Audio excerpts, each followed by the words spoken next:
everybody! Hello again! We are back with another episode of Costume Couture. Yes, we are. You just can't get rid of us. I'm sorry. We're like a barnacle attached to a whale's ass. You just can't get rid of us. Yeah, that's the best metaphor for us. Yeah, we're barnacles. So, anyway. As you can tell by the lovely decor that we have, we are talking the costumes of Wonder Woman. And, I mean, Right? Just... You shook? I'm majorly shook. So shook. So shook. This was such a good movie and had beautiful, beautiful costumes. But before we do that... Let's talk about our Cosplayer of the Week. Yes. So, who do we have? We have, and I'm terribly sorry if I butcher your name, but Yeka Marie. That's what I would call. Yeah. Yeah? Yeka Marie. Yeah. Yeah. Okay. Well, she is obviously she's a cosplayer. She's done quite a few different costumes. Her favorite is Asajj Ventress from Star Wars. And, I love Ventress. She's my favorite character from the Clone Wars. I'm a little sad we didn't get a picture of that one. Like, I know, Yeka. Girl, come on. we want to see it. We do want to see it. And then she also does a lot of really cool historically accurate costumes. She wants to do a historically accurate Mulan, she said, which I would love. That would be interesting. Yeah. When I think of historically accurate Mulan, I think of like the Once Upon a Time Mulan with that armor. That's pretty intense, but who knows where she could go with it. Right, exactly. Yeah. And then also, she sent us some really cool pictures. My favorite is the steampunk peach. It's gorgeous. It's super cute. I'm a little partial because I also did a steampunk peach. And what's nice is that... so much different. It's beautiful. Well, and that's the great thing about steampunk and those kind of things. You can be a steampunk peach, but then have two totally different, concepts. But still be that character. Absolutely. I love the crown she made. It was very beautiful. Multiple points. It had the chain that connected, all the beautiful jewels on it. It was not like Peach at all. It was better in my opinion. I agree. And I loved her wig for it too. Absolutely. It was a very beautiful wig. Really good. And the color scheme, she had, the light pinks, and then she had the, whatever you want to call them on the sides, the really pretty Yeah, it was like thingies. An orangish... Like an orangish burgundy something. It was very beautiful. Gorgeous. And then her undercoat, or under like her, she had pants on, or she a petticoat of some... pantaloons. Yes. And they have a really pretty design on them, and they're like a hot pink, but they work. It was like a pink filigree. It's awesome. Very pretty. Well done. Yes. So you can check out Yeka Marie on Facebook at Yeka Marie, and she's also on Instagram. It looks like so at Yeka_Marie. Yeah. So check her out. She's big into bringing in other ethnicities and other cultures into her cosplay, and we really respect that. That's really cool. So yay, Yeka Marie! Well done. Check her out. Cheers to you, ma'am. There we go. Now, on to the wonders of Wonder Woman. I just gotta do it because this is my favorite pose that she does. Is just it's the bracelet. so good. I love it. So good. So these costumes were designed by a woman by the name of Lindy Hemming, and that name may not sound familiar, but you have seen her movies. You've seen her work. The Dark Knight trilogy that Christopher Nolan directed, she did the costumes for that. Casino Royale. She did the costumes for the Bond movies that had Pierce Brosnan as James Bond for most of them. Tomb Raider, both Tomb Raiders. Yeah. She's done she did Clash of the Titans, so she's had some work with gladiatorial armor and Roman kind of, designs before this, which is good. So you have seen her movies if you are a geek. If you are watching this show, maybe you haven't. I don't know. Exactly. Maybe you watch Grey Gardens on repeat. But it's possible that you've seen her stuff. Oh, it's funny. I love just Grey on Gardens. repeat. I love Grey Gardens, by the way. Just repeat. I can watch that on repeat all the time. Anyway, so let's break down the costumes. Obviously, we are going to spend about the majority of it on the mascara. Yes, so correct. Let's kind of talk about some of the boring stuff, like the World War I outfits that she had to do. So when people say, this is a World War I movie, yes, it is a World War I movie, but it's also kind of a, ish. It's a mythology movie. It's a superhero movie. It's a historical movie too. It's it's a period piece. Absolutely. And people, when they think period piece, they think 1700s, 1800s, that is of course a period piece, but so is this. Yeah. the 90s could be considered a period piece, Oh, too. God. Clueless is now a period piece. Yep. So these costumes, I mean, they just look like she just took them out of World War One and put them, there. They're really incredibly accurate for the time. And They are. They don't necessarily have to be 100% accurate. I don't have to sit there and be like, well, that wasn't used back then. Right? That type of leather wasn't around back then. No. The goal of a costume designer, in my opinion, is to make sure everybody looks like they belong in that period. And she did that. Oh, yeah, so for sure. No character brought me out of it all of a sudden. I wasn't like, oh, man. Right. That looks out of place. You didn't see Steve Trevor with, hot pants on, with Juicy on his ass. That just... So funny story. That just didn't work. Chris Pine wasn't actually naked. He was wearing a red Speedo, right. And they shopped it out later on. So, maybe the red Speedo would have thrown me off because that wouldn't have been a thing. But like, oh, what's going on there? Right. The World War One characters, you have the German army.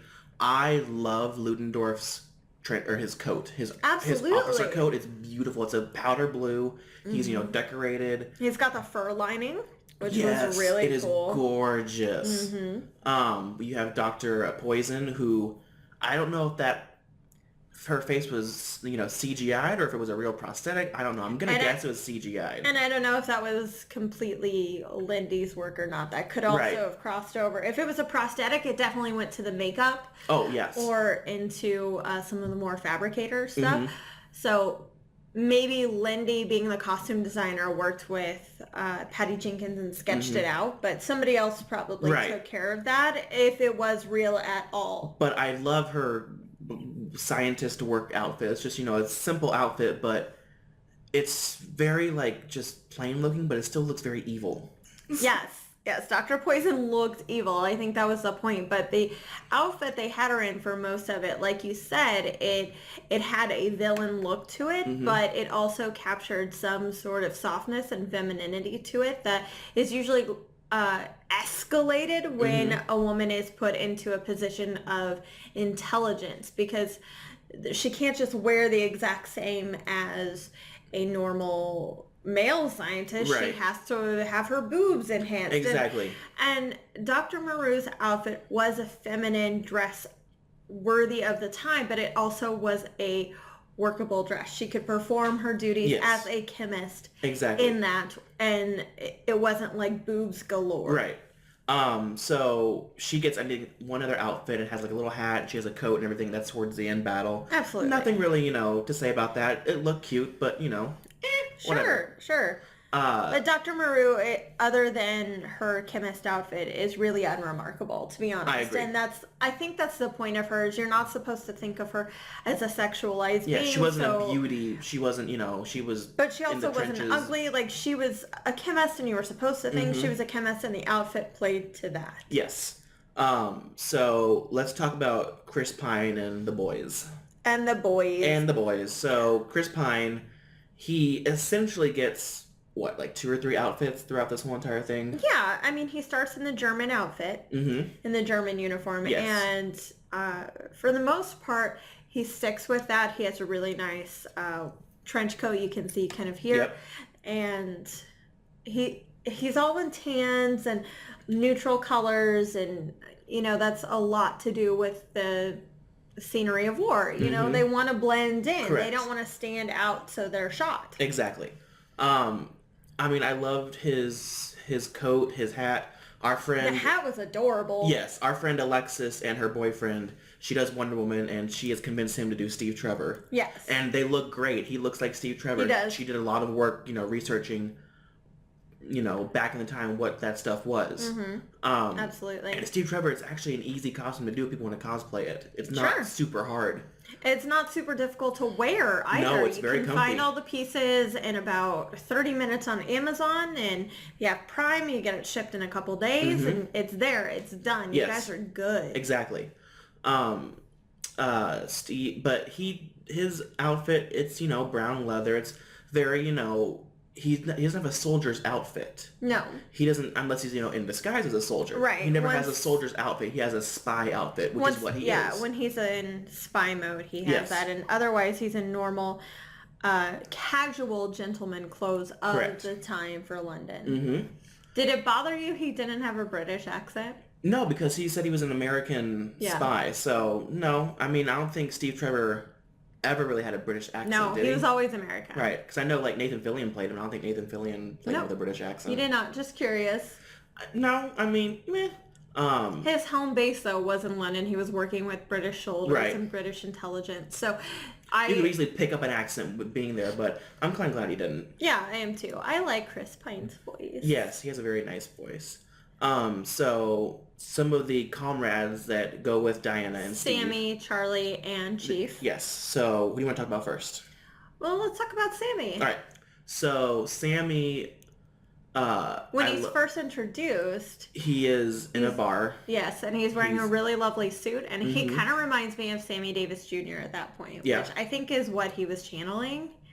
Maybe why they used Sammy as the nickname for Zamir, but it was adorable. He looked really smooth. He was very dapper.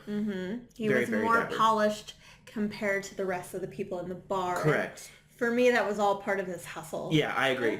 He, he wears the clothes, oh, I'm, friends with this person, and you're not, sir, this but prince you walk the walk and talk the talk, people are going to believe you. Absolutely. Fake it till you make it. Yes, exactly. And I love that he has, a little pheasant hat in the few scenes. He has the fez. And then he has also, a cabbie hat. I don't know what kind of hat it's called. Anyway, even throughout the war and in No Man's Land, Sammy is still slightly more polished than anyone else in the little group. Yes. And I believe that lends to his character that in his head, he believes himself more worthy. So he dresses the part.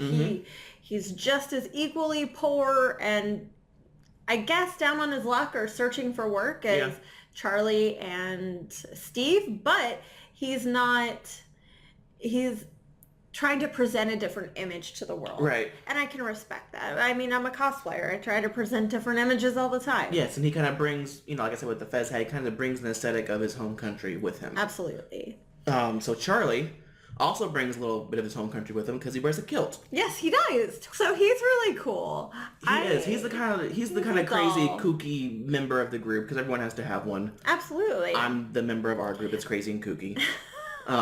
Everyone has to have one. Absolutely. And Charlie is very unconcerned with how he looks, unlike Sammy. Yeah. Complete opposite. He's dressed, with, I hate that they're called this, but really ratty wife beater tank tops and t-shirts and, like you said, the kilt never comes off. He's always wearing the kilt and sometimes he's got this really weird hat, but otherwise he's got just a little bit of hair on top. Yeah, just a little fuzz, and that's it. Yeah, various. I guess it goes with the whole aesthetic. I think it also shows his kind of mental state. It kind of mirrors that because he obviously has PTSD. He does. There's no question about that. He does. He has a lot of issues with killing people. And I think that comes off because his clothes, are kind of disheveled. They're kind of not necessarily mismatched, but they're untucked, they're unkempt, he's, dirty.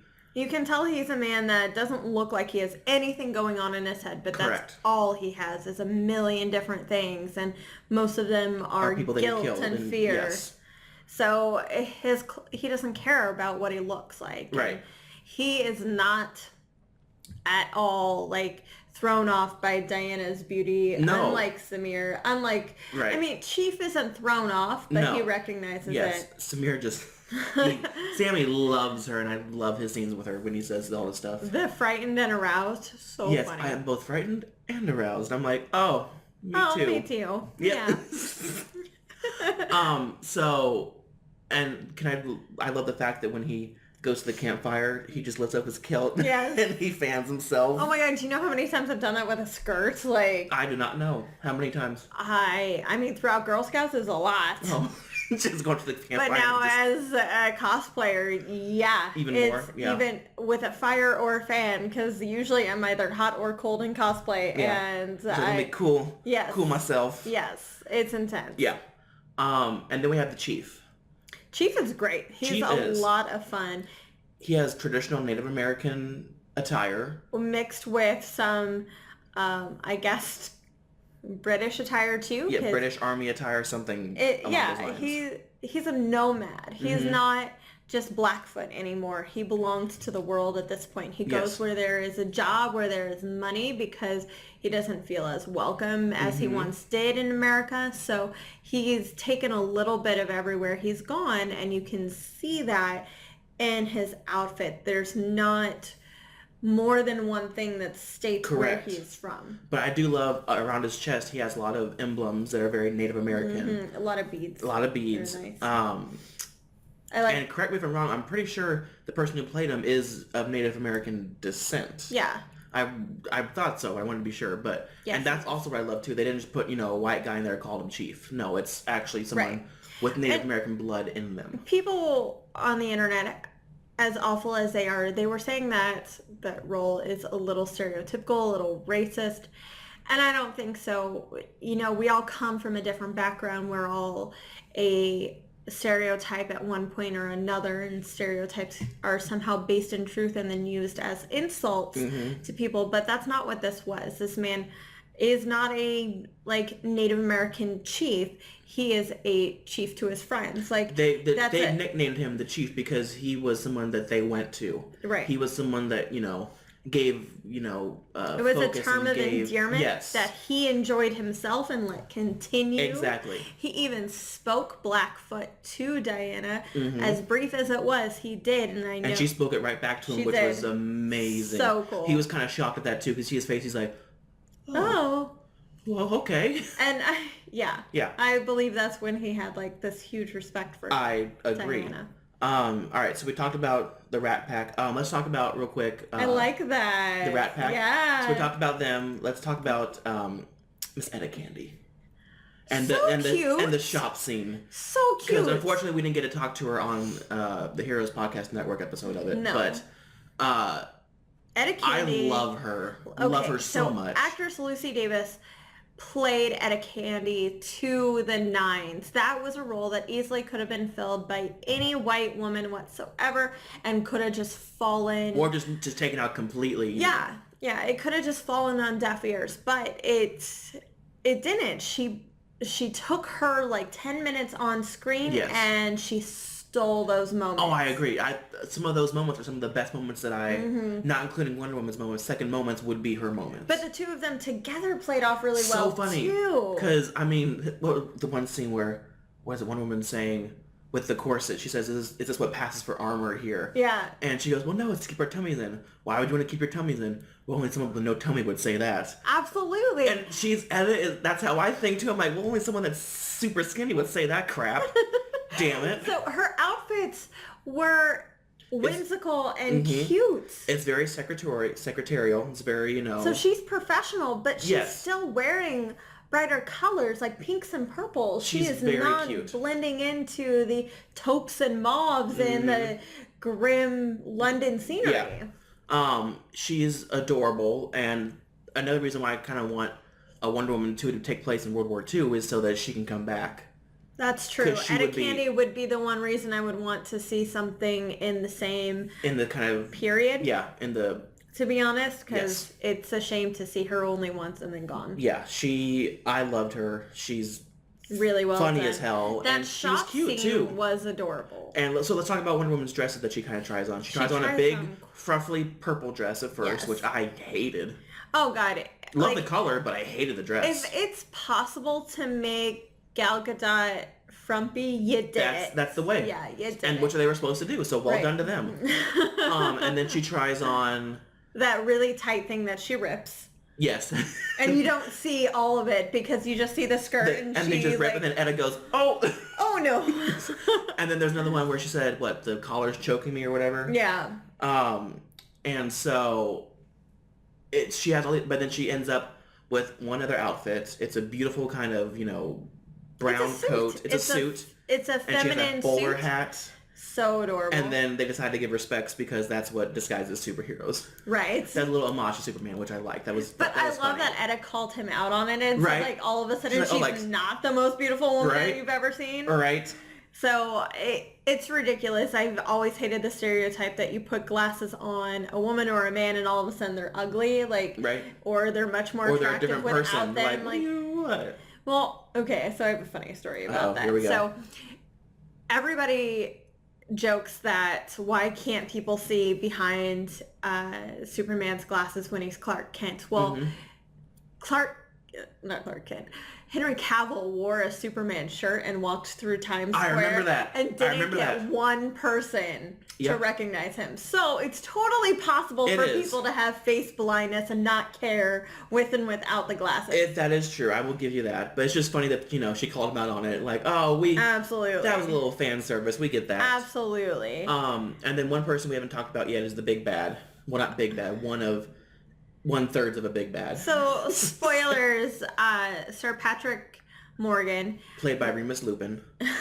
David Thewlis, Remus is Lupin. Also... Remus Lupin. Also Ares. Yes. And in the animated scene at the beginning, he's wearing like head-to-toe armor and you can't even see his eyes. Cloth and a cape and everything. And that outfit would have been badass. But that is not the outfit we got. No, it isn't. We got a very like put together from hot molded metal armor. And it was completely CGI, so poor Lindy Hemming didn't even get to build one. Well, some of it wasn't though. Right. He had to have been wearing some mask and some chest plate, but there's a good chance that they were there was, green screen or at least half of like mocap like or Iron something. Man does or something. Absolutely.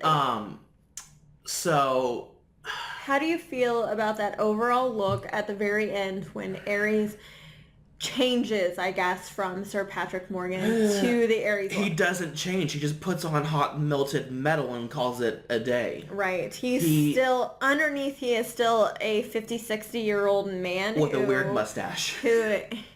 I love him as Professor Remus Lupin because he reminds me as a professor dad-like figure. Like, he could have been the British Fred Rogers if he wanted to, but he and with that mustache, Remus Lupin has that same mustache. Yes, he does. And David Thewlis wears that mustache a lot. And when he didn't change from the Ares that we know in the comics, which is, the pitch black skin and the bright red eyes, when he did not do any of that, I can understand maybe not doing the whole pitch black skin, but I wish they would have done, red eyes or something. Absolutely. And, no mustache or whatever. But even in the scene where we see him cast down from Mount Olympus, he still has that damn mustache. He's been wearing that mustache for, how many years, I guess? It was a weird casting choice for sure. I thought it could have been really cool if they had played it differently, but they played Ares like a warrior and not a calculating strategist because that was Athena.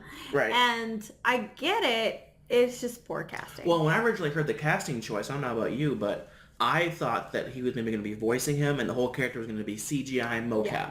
I did not expect him to Dawn be in it. Yeah. And when I saw the trailer, he was in it. I'm like, oh, maybe he's doing a thing like, what Benedict Cumberbatch did in the Hobbit movies where he voices, he voiced the necromancer, but also voiced Smaug. Schmoog. So I thought maybe they're just doing that, use him for another talent. Yeah. Nope, that was just Ares in disguise. So that I was kind of surprised he was Ares, but at the same time I wasn't because they said, oh, he's playing Ares. So let's spend our last 10 minutes doting on where this movie has the real power. Let's talk about the mascara. Oh, all right. Do you want to start with the Queen and work down, or do you want to start with Wonder Woman? Sure, it doesn't matter. Let's do Wonder Woman because it's her. It's her movie. That outfit. Her training outfit, or we could talk about all of them. So yeah, let's go with her training outfit and then work our way down.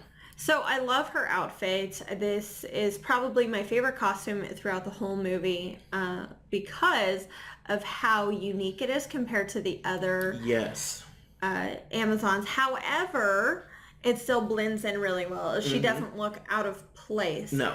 The only thing that was a little out of place for me is the fishtail braid because that's a very modern thing. Right. People have not been braiding like that for thousands of years. And while it looks gorgeous in Gal Gadot's hair, it just seemed odd. The pulled back, that look you mean? Or? The poof for I sure. See, and then the actual fishtail kind of braid. And it's not, that's definitely more modern. And she looks gorgeous in it. And I guess you can pull it off is the Amazons are, they're magical and they're light years ahead of people and light years behind in as far as fashion and technology. Right. Oh, yeah. So it you could all just say, well, they're goddesses, so deal right. with it. Well, and what I love about her outfit is that her bodice compared to the other Amazons for sure you could see they had armor. It was metal. This looked like leather. Absolutely. This looked like, you start a Dragon Age Inquisition game and you're level 1 character and you only have leather armor and that is it. But the cool thing about it is if you look at it, it wasn't just leather that was sewn together. If you're a cosplayer and you've ever tried to do leather, you have to get it wet, you have to heat it up, and you have to form it. This was formed to her body. Yes. Because it was just one piece around her boobs instead of making separate pieces to allow for breast cups. Right. It didn't. It was the bodice was one whole thing, and that to me was incredible because that means she had like a plaster mold made out of her or a body life form kind of made out of her, and they melted that on and formed it. So that to me was pretty cool. That would be the one outfit I would want to cosplay if I was going to do that. Wonder Woman? Yes. It's a beautiful outfit. I love it. You only get to see her in it for 1 or 2 scenes, really. And that's okay. The battle scene and then her training scene, that's it. Which is fine. She's not supposed to be in that outfit the whole entire... Well, no. You get to see her, I guess, in the interrogation scene and a few other scenes. But absolutely. That's her main Themyscira outfit. When she leaves, she dons her Wonder Woman. Yes. And this Wonder Woman outfit didn't change from BVS, except the fact that you could see the colors. Yes. Sorry, Zack Snyder, but Zack Snyder does put a filter over things. He has said that. He has shown it back and forth. He loves that good Instagram filter. He does. He does. Who doesn't though? You want to bring out those? It does, but it upsets me because when I saw Wonder Woman first on the big screen, I'm like, why are her colors muted? What is this? But here you can see that the costume is not. They use the exact same costume, which was incredibly cool to me. That she didn't have any crazy upgrades because that's not where her head is at. Exactly. She's not Tony Stark. She doesn't need a new suit every time. No, she doesn't. That works for Batman. But I mean, even Superman's didn't change that much. No, it didn't. It got a few other minor details in the texture, but that's about it. Yeah. Her Wonder Woman outfit, I love it because they went with a very gladiatorial style Wonder Woman outfit. They could have, there's this Wonder Woman outfit right here that's the more classic look that we all know. But the one that we are now, kids are growing up with now is a very gladiatorial looking Wonder Woman. Wonder Woman has been through she's been around 76 years now. Yeah, so hundreds of costume changes. So there's ones that I like, ones that I don't. Yeah. I tend to not prefer the ones with sequins and fringe and stuff, but right. I love when she is 100% warrior. I don't care if that is a tunic, a bodice, or a bodysuit, or this, where it's corset and a skirt. Yeah. But this is just pretty incredible work that Lindy Hemmings did. I love her boots. I did too. Her boots, I think, are some of my favorite bits because, you have the classic Wonder Woman boots, which are red with the, white stripe in the center. Yeah. And these are gold and red. There's no white in her outfit at all. No. It's just gold, red, and blue. And they go over her knees, which is something that... it actually has, functionality. It protects your kneecaps if you are going to get shot or stabbed or whatever. And cosplayers think of that all the time when we make stuff and we adapt to it because we're like, well, our knees would get messed up at this. Like, why the hell don't they have this on our costume? But whatever, we're doing this. I know a lot of cosplayers that add knee pads to their armor. For sure. So Wonder Woman's outfit didn't really change. I mean, I love her in it. Still absolutely incredible. Still gorgeous. Her reveal in that outfit is so powerful in that film. The No Man's Land scene is so powerful. And seeing her in the colors and the actions with the bracelets, it was beautiful. It was. So let's go to her aunt. Antiope. Auntie Antiope, which last night when we were recording our Heroes pod for Wonder Woman, Ryan brought up that she was in Princess Bride. I totally did not make that connection until Ryan said that. Oh my gosh, am I the only one that recognizes Robin Wright? I did not make that connection. And then I'm like, holy crap, Princess Buttercup. Yes. So Robin Wright got super buff. She wanted to be part of this movie, and they gave her the role of Antiope. She didn't audition for this. And she did a lot of her own stunts. She did most of her own horseback riding, but her outfit as the general is incredibly different from everybody else's because everybody else is in colors of browns and golds and reds. She's in black. She is. She's in blacks and silvers with a little bit of gold here and there. Yeah. But it sets her apart from everybody. It lets you know that she is someone to be reckoned with.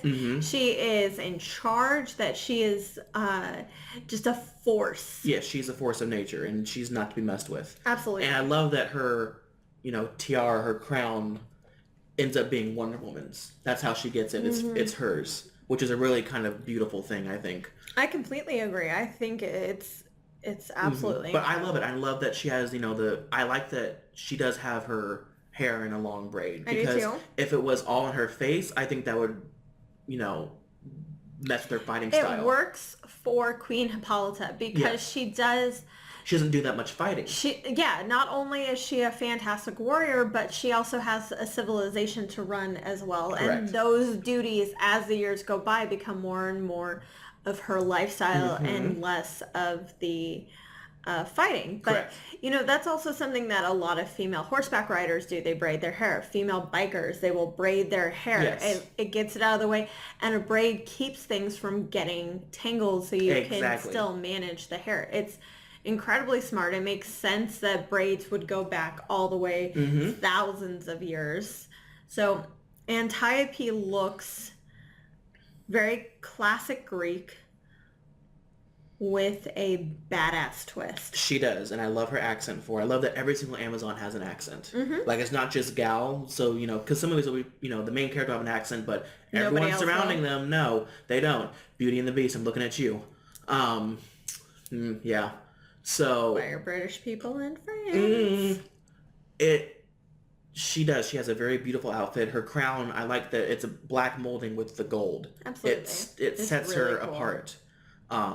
And then we have the other Amazons who... Well, let's talk about Queen Hippolyta. We'll do the Amazon, do the Queen, because she's the last. She's always she has multiple outfits. The Amazons, meh.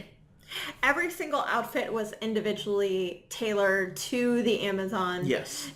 Which they had not just stunt women and actresses on there. They also had athletes in the background. Legit athletes. Yes, actual boxers and bodybuilders and fighters and MMA fighters. And they each got their own individual Amazon outfit. Whereas if you look at some of the other warrior movies, things like 300, it's copy paste. Even the other armies that joined, right? Which kind of makes sense because with the Spartans, they never had identities. They never once they went into war, that's right. That is their identity. They're expendable. That's their job. They say that. Yes.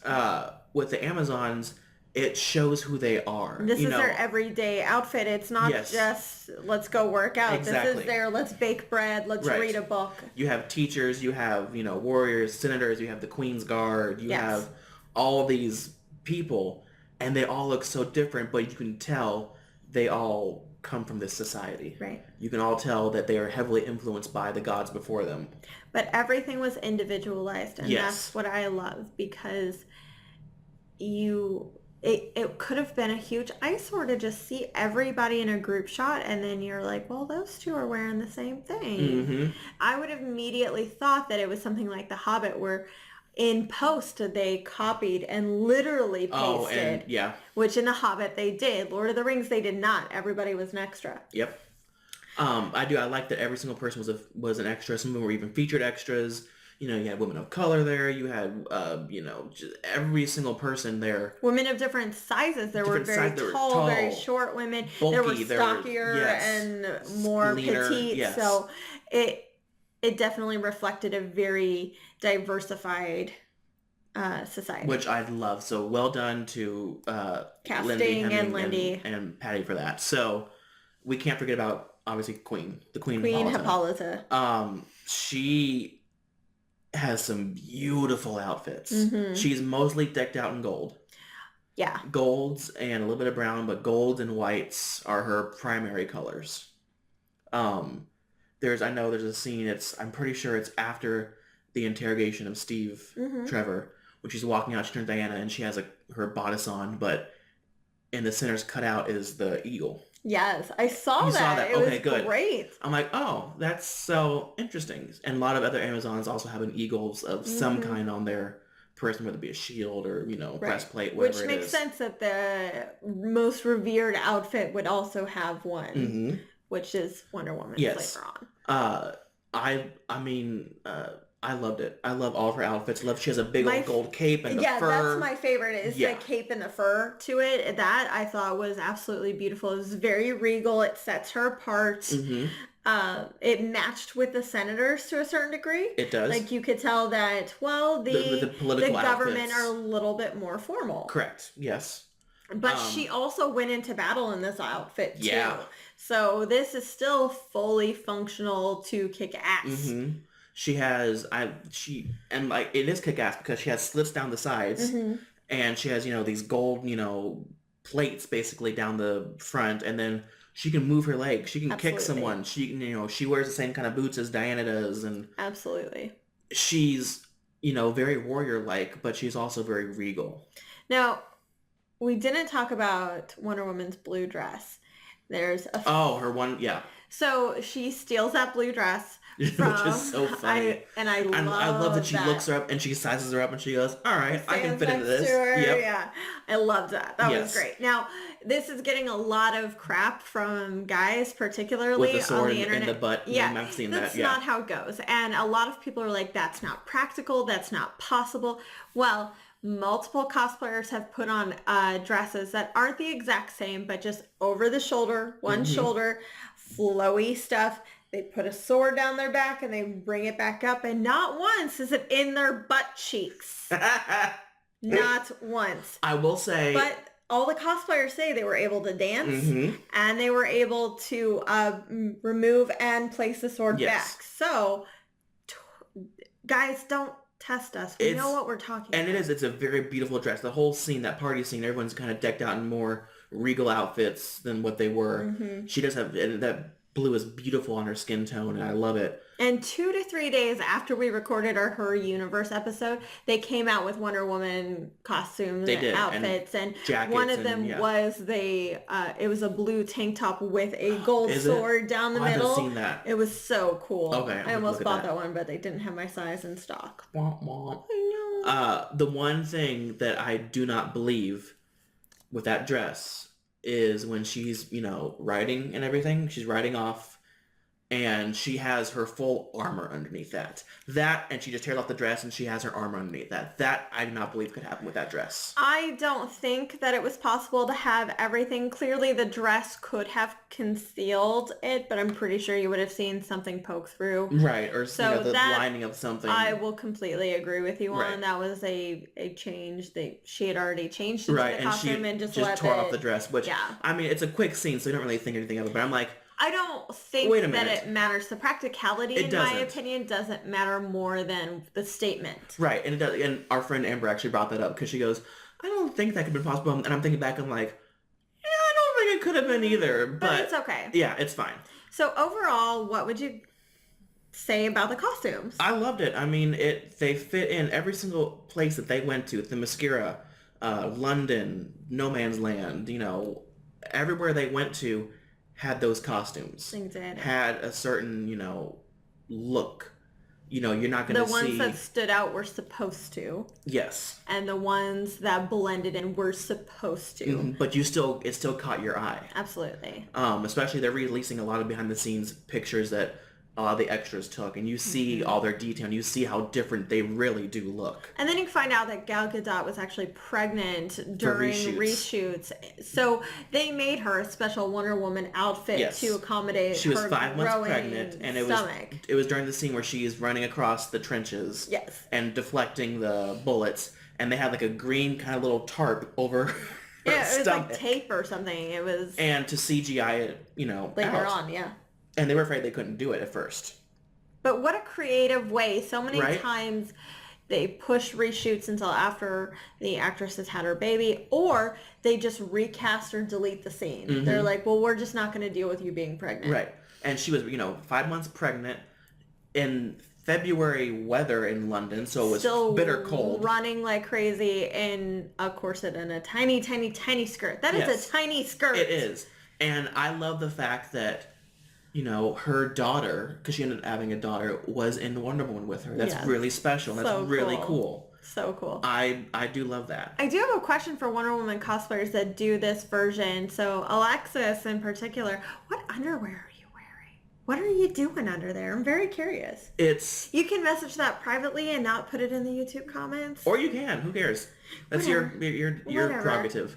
All right. So what would overall grading, what would you give the costumes? Oh, an A. Total. Right. They belonged in the movie. They defined most of the movie. So absolutely A. They did their job as costumes and I wasn't disappointed in any of them. So. I would give like a C-. No. Her look she just gave me. Brand new opening in Costume Couture House. Someone was just fired for their lies. Lies and falsifications. Anyway, that's... I give it an A.